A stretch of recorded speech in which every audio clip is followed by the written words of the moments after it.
After experiencing the atmosphere of America's Independence Day on July 4th, a lot of Europeans are finally saying they truly understand America now. Everyone, not through movies or the news, but through what they witnessed with their own eyes. That's exactly what a wave of videos and real comments spreading across social media over the past few weeks has been showing, clearly and decisively enough that it's hard to deny and hard to write off as just a passing online trend.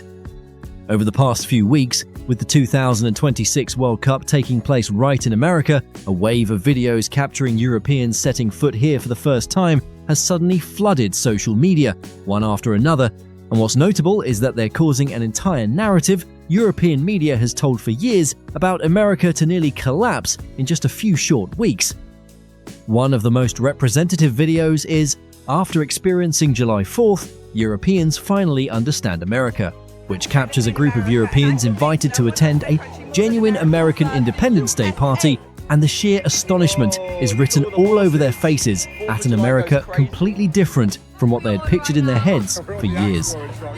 Around the same time, another video spreading just as widely is, "It's incredible, the World Cup is changing Europe's view of America," which speaks plainly about how the 2026 World Cup is causing a wave of European fans to experience America firsthand for the first time and flip their perspective 180 degrees through the account of a Brit living in America who understands both sides of the story.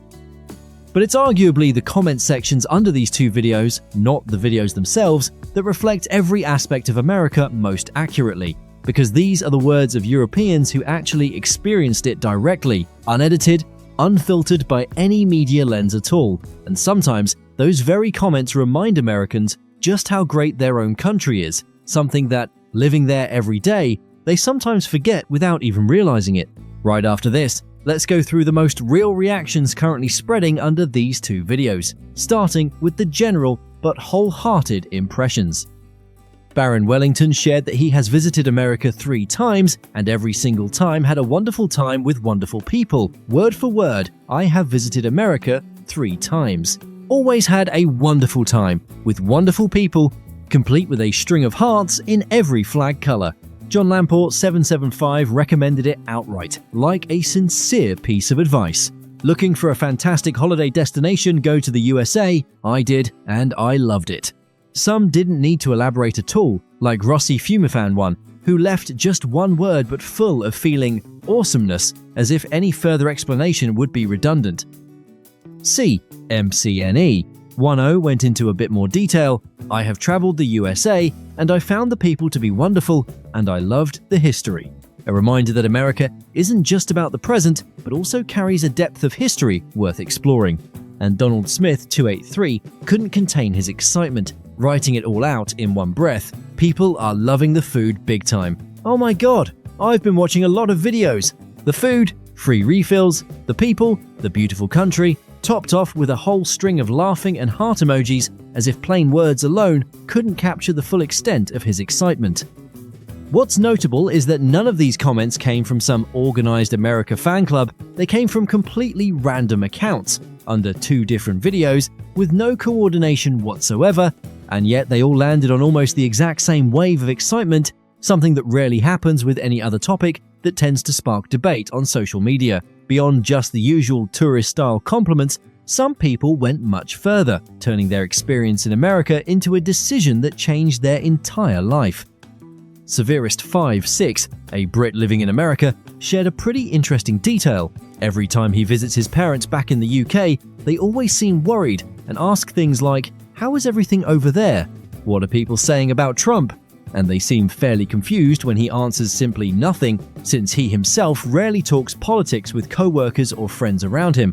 His day-to-day life here is a lot simpler than what people far away tend to imagine through the news.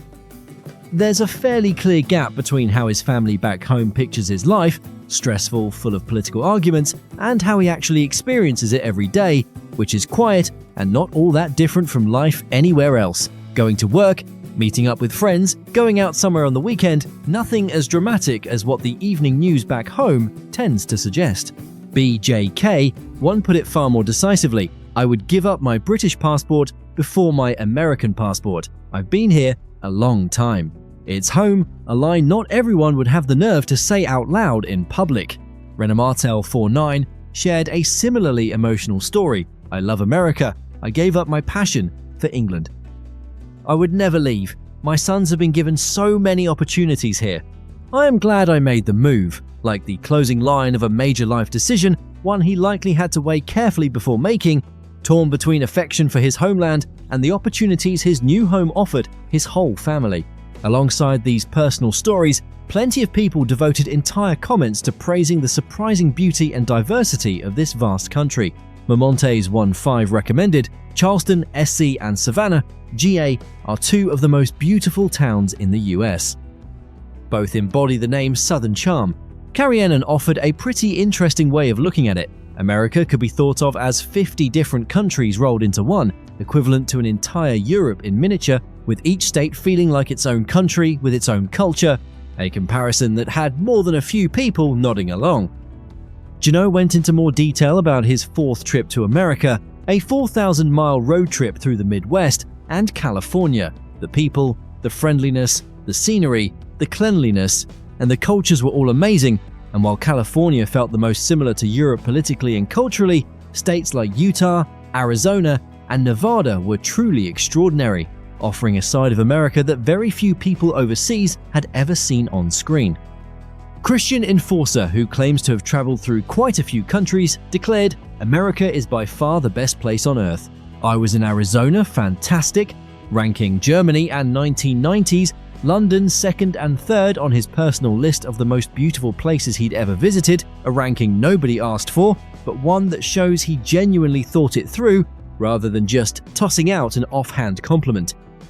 What all four of these comments have in common is that they talk about America not as one single block, but as a colourful patchwork of many different places, something not every European pictures before experiencing it directly, since on screen America is usually reduced to a few familiar cities like New York or Los Angeles, while most of the country's actual land and identity lies in places that get mentioned far less often.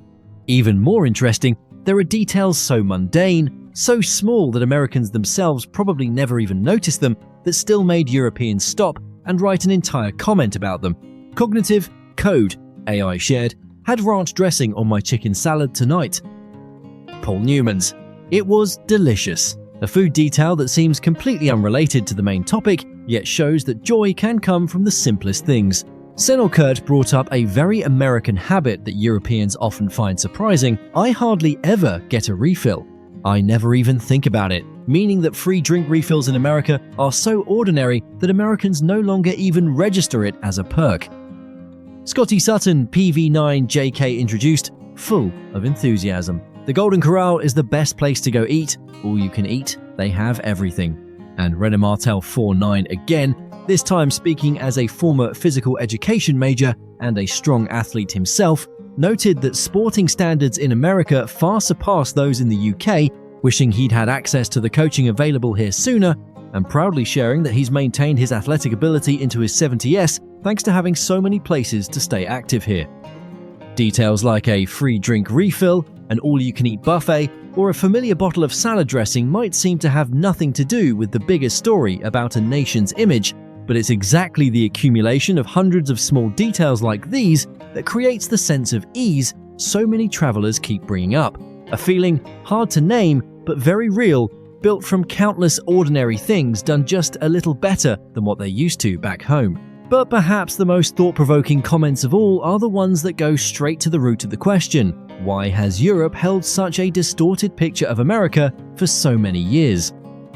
Anthony Bush 607 pushed back directly on a familiar stereotype. I've traveled extensively, and Americans are not any more overweight than most other countries. Europe has so many false tropes about the US, I no longer care. Heathermclean20 told a genuinely moving story of changed perception. You've helped to change my mind about America. I've always been afraid of America because of the image portrayed by movies that it's a violent, crime-ridden society full of kidnappers, gangsters, and serial killers. But that maybe says more about the films we are exposed to in cinemas. And she concluded that America is now officially on her bucket list after having crossed it off for years.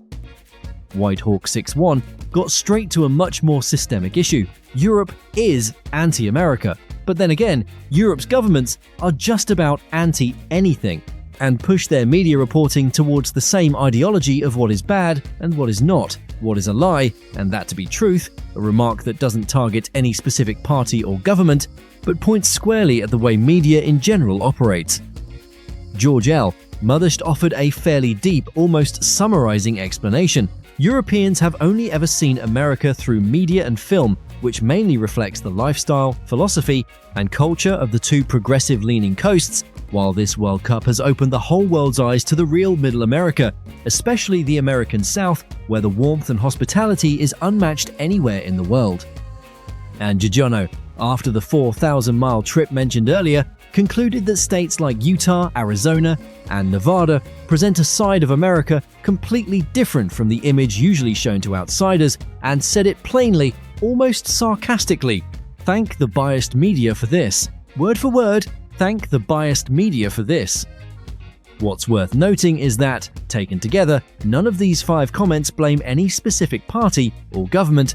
What they keep pointing to is the media, the movies, the images chosen to air, general, non-political concepts, yet ones that go a long way toward explaining why such a vast, diverse country as America could get reduced to a handful of stereotypes repeated for years across Europe. Maybe the issue isn't really about who's right between the media and real experience, but about how easily people come to believe something simply because it's been repeated so many times, even if it's only a tiny sliver of a much bigger picture, until the day their own 2 feet carry them there and let them check it for themselves. Above are just some of the real stories and comments from Europeans who have directly experienced America, from personal trips to the buzz of the 2026 World Cup and the 4th of July.